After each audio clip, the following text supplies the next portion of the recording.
तो इन 11 डॉक्यूमेंट्स में से कोई भी एक डॉक्यूमेंट आपको या तो अपना या अपने माता का या अपने पिता का, depending on date of birth जो मैंने आपको बताया, उसके अकॉर्डिंग आपको डॉक्यूमेंट्स में से एक कोई देना होगा। अब वो क्या डॉक्यूमेंट्स हैं, इस सीरियल नंबर के अकॉर्डिंग मैं आपको एग्जैक्टली वही बता रही हूँ। पहला है केंद्रीय, राज्य या पीएसयू के नियमित कर्मचारी पेंशनभोगी को निर्गत कोई पहचान पत्र या पेंशन भुगतान आदेश, जिसे हम पीपीओ कहते हैं। सरकार या स्थानीय प्राधिकरण या बैंक या डाकघर या एलआईसी या पीएसयू के द्वारा भारत में 1/7/1987 से पूर्व निर्गत किया गया कोई भी पहचान पत्र, प्रमाण पत्र या दस्तावेज। सक्षम प्राधिकार द्वारा निर्गत जन्म प्रमाण पत्र, पासपोर्ट, मान्यता प्राप्त बोर्ड या विश्वविद्यालय द्वारा निर्गत मैट्रिकुलेशन या शैक्षणिक प्रमाण पत्र, सक्षम राज्य प्राधिकार द्वारा निर्गत स्थायी निवास प्रमाण पत्र, वन अधिकार प्रमाण पत्र जो मोस्टली ट्राइबल्स को मिलता है, सक्षम प्राधिकार द्वारा निर्गत ओबीसी, एससी, एसटी या कोई भी जाति प्रमाण पत्र, राष्ट्रीय नागरिक रजिस्टर जहां जहां पर ये उपलब्ध है, राज्य स्थानीय प्राधिकारों द्वारा तैयार किया गया पारिवारिक रजिस्टर या सरकार की कोई भी भूमि या मकान से आवंटन प्रमाण पत्र। तो इन 11 डॉक्यूमेंट्स में से कोई भी एक डॉक्यूमेंट, यदि आपका 1987 के पूर्व का जन्म है तो खुद के लिए देना होगा, यदि 1987 से 2004 के बीच का जन्म है तो अपने लिए देना होगा, प्लस अपने किसी एक पेरेंट के लिए, माता या पिता के लिए देना होगा, और यदि 2004 के बाद का जन्म है तो ऐसे 3 डॉक्यूमेंट्स आपको देने होंगे, पहला खुद के लिए, दूसरा माता के लिए और एक पिता के लिए। तो ये हमारा पूरा प्रोसेस रहेगा। अब मैं आपको थोड़ा सा इसके शेड्यूल के बारे में बता देती हूँ। तो 1 अगस्त को हमारा जो है वो ड्राफ्ट रोल पब्लिश होगा, और ड्राफ्ट रोल के बाद में जो ईआरओज हैं इसको पब्लिश करेंगे। हमारे, आप जानते हैं कि 3 विधानसभा हमारे जिले में है, जहानाबाद, घोसी और मंदुरपुर, 216, 217 और 218। तीनों के ईआरओज इस ड्राफ्ट रोल को पब्लिश करेंगे, और ड्राफ्ट रोल के पब्लिकेशन के बाद दावा आपत्ति ली जाएगी।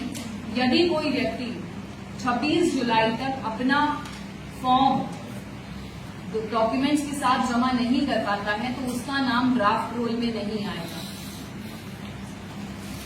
उसके बाद यदि आप अपना नाम जुड़वाना चाहते हैं तो जिस प्रकार से हमारी एग्जिस्टिंग प्रक्रिया है नया नाम जोड़ने की, फॉर्म 6 हम लोग लेते हैं, आपको फॉर्म 6 जमा करना होगा अपने डॉक्यूमेंट्स के साथ में आपको एक डिक्लेरेशन एनेक्सर डी, आप इस निर्वाचन आयोग के ऑर्डर में जो है एनेक्सर डी के साथ में जमा करना होगा। दावा आपत्ति के समय इनको लेते हुए तब आपका नाम जोड़ने की प्रक्रिया की जाएगी, सुनवाई होगी जैसे हम लोग अभी करते हैं ईआरओज के पास में, एंड देन आपका फाइनल पब्लिकेशन में नाम एज पर द प्रोसीजर जो अभी हम लोग कर रहे हैं उसके अकॉर्डिंग जोड़ा जाएगा। अब मैं आपको इसके शेड्यूल के बारे में बता देती हूँ। जैसा कि मैंने आपको पहले भी बताया कि 25 जून से लेकर के 26 जुलाई के बीच में ईआरओज के द्वारा प्री फिल्ड एन्यूमरेशन फॉर्म, गणना प्रपत्र सभी एक्जिस्टिंग इलेक्टर्स को दिए जाएंगे। 2 कॉपी में वो उनको फॉर्म दिए जाएंगे, जिसमें से एक कॉपी वो इलेक्टर को देंगे और दूसरी कॉपी उनसे भरवा करके अपना रिसीविंग लेंगे। तो रिसीविंग बहुत इंपॉर्टेंट है ताकि कोई भी लेटर स्टेज पे ये आरोप ना लगा सके कि हमारा फॉर्म लिया नहीं गया या जमा नहीं हुआ। प्रॉपर हर इलेक्टर का डिस्ट्रीब्यूशन के समय पर भी साइन करवाया जाएगा कि उनको फॉर्म रिसीव करवाया गया है, और कलेक्शन के समय पर भी उनका साइन करवाया जाएगा कि उन्होंने फॉर्म अपना जमा किया है। इसके बाद में जब बीएलओ कलेक्ट करके फॉर्म को आएंगे तो उसको वो लोग अपने बीएलओ ऐप के माध्यम से अपलोडिंग करेंगे, और अपलोडिंग करने के बाद उसका निष्पादन एईआरओ और ईआरओज के द्वारा किया जाएगा। इस अपलोडिंग की प्रक्रिया के बाद में जितने भी फॉर्म बीएलओज ऐप पे अपलोड करेंगे उसके साथ में अपना एक रिकमेंडेशन देंगे कि ये फॉर्म रिजेक्ट होने लायक है या एक्सेप्ट होने लायक है। हर उस फॉर्म में जिसको बीएलओ ने रिजेक्ट किया है उसकी मैंडेटरी वेरिफिकेशन एईआरओज के द्वारा की जाएगी 100%। सेकेंड स्टेप हम लोग आएंगे जब 26 जुलाई तक में आपका रैशनलाइजेशन। हाँ, एक चीज इसमें और है कि हमारा एक तो मतदाता सूची का ये कार्य पूरा चलता रहेगा, साथ साथ में ही हमारा 25 जून से 26 जुलाई तक के बीच में पोलिंग स्टेशंस के रैंडमाइजेशन का भी कार्य चलता रहेगा। जैसा कि आप लोगों को ज्ञात होगा कि अब हमारा जो इलेक्शन कमीशन ने नया गाइडलाइन दिया है कि एक पोलिंग स्टेशन में 1200 से अधिक इलेक्टर्स नहीं होने चाहिए। तो 1200 से अधिक जहां जहां पर भी इलेक्टर्स हो रहे हैं वहां पर यथासंभव हम लोग सेम बिल्डिंग में एक अन्य कमरा लेते हुए यदि एडिशनल बूथ की जरूरत है तो वहां पर एडिशनल बूथ बनाएंगे। और यदि दूसरे बूथ के साथ में एडजस्ट हो सकता है तो दूसरे बूथ को एडजस्ट किया जाएगा। यदि सेम बिल्डिंग में एक्स्ट्रा कमरा नहीं है तो जहां तक संभव है कि उससे सटा हुआ कोई बिल्डिंग हो, 10-20 मीटर 30 मीटर की दूरी पर कोई बिल्डिंग हो, वहां पर हम लोग नया बूथ बनाएंगे। जितना ज्यादा संभव होगा दूरी को कम से कम रखने की कोशिश की जाएगी। लोकेशन चेंज करने का प्रयास किसी के भी द्वारा नहीं किया जाएगा। और ये आप लोगों को आश्वस्त करते हैं कि पूरी प्रक्रिया पूरी तरह से पारदर्शी है। पॉलिटिकल पार्टीज के साथ में भी इसको लेकर के मल्टीपल टाइम्स मीटिंग्स हो चुकी हैं और जो भी प्रोसेस हुआ है उससे उनको लगातार अवगत कराया जाता है।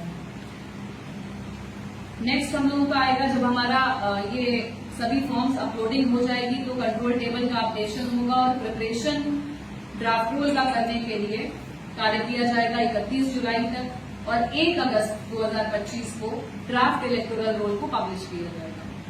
1 अगस्त से लेकर के 1 सितंबर तक दावा आपत्ति का समय रहेगा, जिसमें यदि किसी का नाम या इन्यूमरेशन फॉर्म को नहीं जमा कर पाए तो वो अपना नया ऐड करने के लिए दे सकते हैं। कोई यदि डॉक्यूमेंट्स अधूरा दिए हैं, कोई उसके कारण यदि ईआरओ को निष्पादन में समस्या हो रही है तो अपना डॉक्यूमेंट वो जमा करवा सकते हैं ईआरओ के पास में।